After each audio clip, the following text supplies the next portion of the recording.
So in this fifth video, we're going to make another change to the system and we're going to try and program it.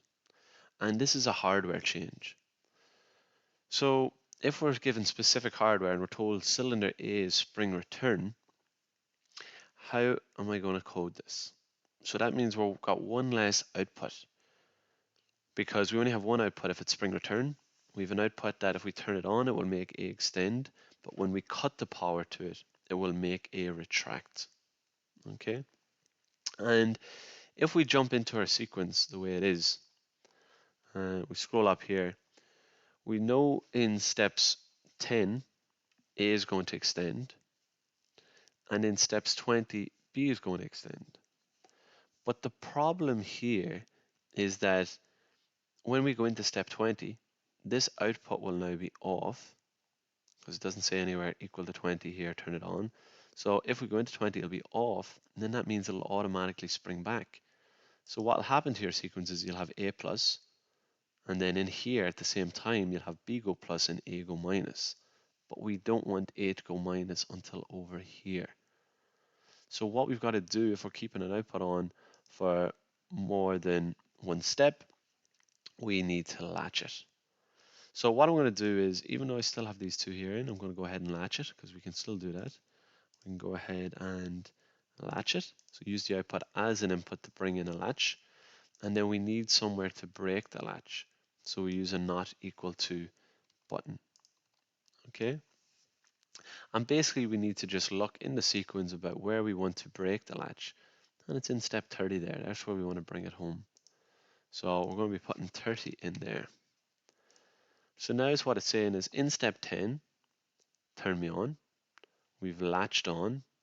And if we're in step 10, we're not equal to 30, so that'll keep us on. We go into step 20, we'll lose power from this side, get no power from that, but it will still stay on due to the latch. And then when we come into steps 30, this will break because it's saying, are you not equal to 30?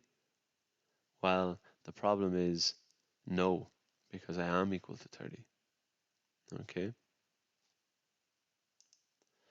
And that will cause it to break the latch. So that will bring you back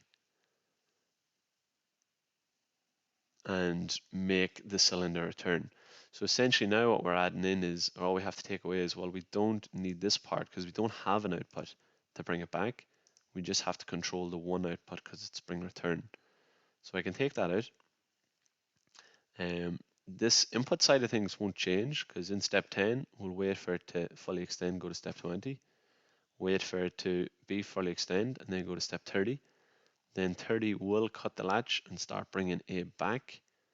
And then we wait until A gets hit. We go into step 35, and we get a 5-second delay. It goes into step 40, which will make B go back in step 40.